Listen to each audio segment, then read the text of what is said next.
Assalamualaikum warahmatullahi wabarakatuh. Bagaimana kabarnya adik-adik? Semoga semua dalam keadaan sehat.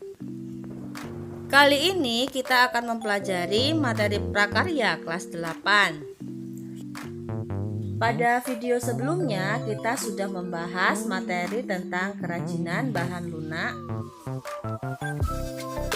Dan di video kali ini kita akan membahas tentang kemasan dari produk kerajinan bahan lunak. Sebelum melanjutkan video ini, jangan lupa subscribe untuk mengetahui video-video pembelajaran lainnya.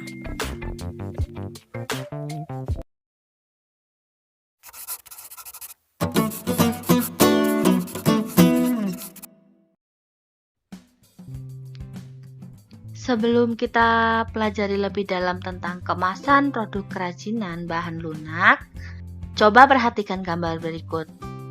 Nah, misalkan kedua barang ini merupakan baju dengan merek yang sama, ukuran yang sama, bahan dasar yang sama, tetapi memiliki kemasan yang berbeda. Nah, kira-kira manakah yang banyak dilirik oleh pembeli? Selanjutnya, perhatikan gambar jam tangan berikut.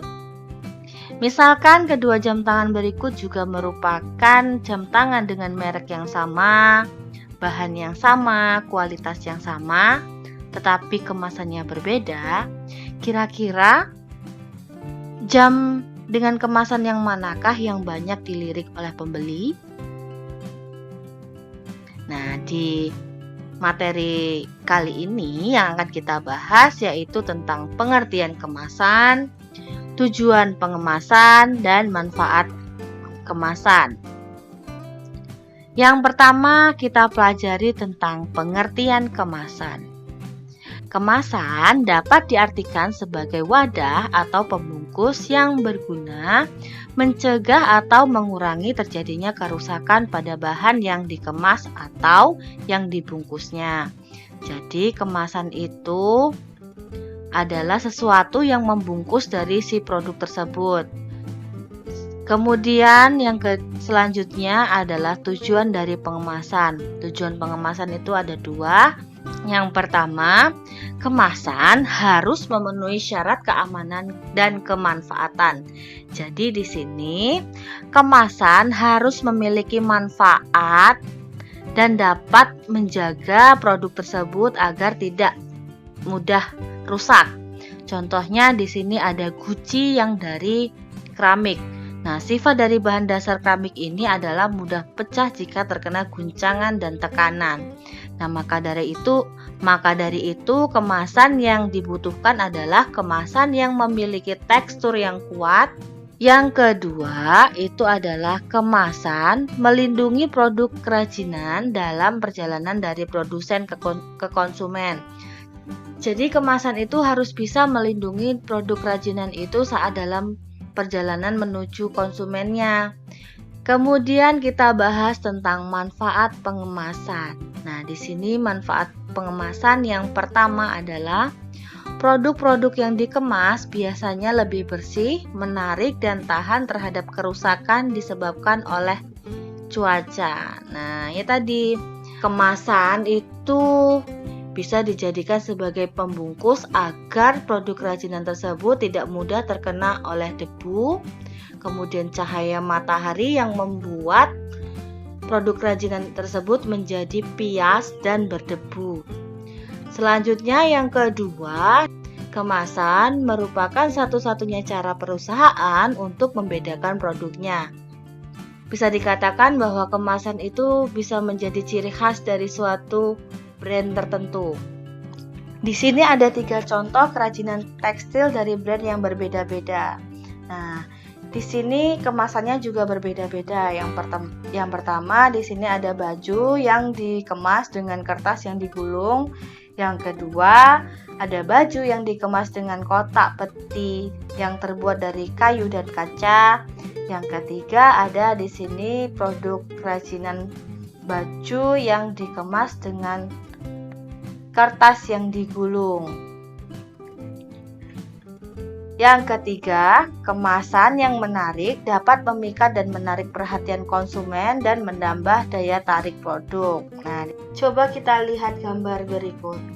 Ada produk jam tangan yang sama, merek yang sama, kualitas yang sama, yang satu tidak dikemas, yang dua dikemas. Nah, kira-kira lebih menarik yang manakah? Yang dikemas atau yang tidak dikemas? Pasti jawabannya adalah produk yang sudah dikemas. Kemasan tersebut dapat menambah daya tarik konsumen terhadap suatu produk. Yang keempat, kemasan dapat menambah nilai jual produk. Masih ada hubungannya dengan yang ketiga, kemasan dapat menarik pembeli karena kemasan dapat menambah nilai prestis pada suatu barang atau suatu produk, maka jika nilai prestisnya tinggi akan menambah nilai jual suatu produk atau dapat membuat suatu produk tersebut menjadi mahal dan dapat memberikan keuntungan yang besar pada si produsen. Selanjutnya kita bahas jenis-jenis kemasan. Kemasan itu ada yang terbuat dari kertas, ada yang terbuat dari kayu, dan ada juga yang terbuat dari plastik. Yang pertama kita bahas tentang kemasan kertas. Nah, di sini kemasan kertas itu ada bermacam-macam bentuknya. Ada yang berbentuk kotak, ada yang berbentuk tas, ada yang berbentuk seperti kantong. Nah, tinggal kita sesuaikan saja kemasan mana yang cocok untuk produk kerajinan akan kita jual. Yang selanjutnya, kemasan kayu. Nah, kemasan kayu ini biasanya itu ditujukan untuk benda-benda atau barang kerajinan yang sifatnya itu mudah pecah atau mudah rusak.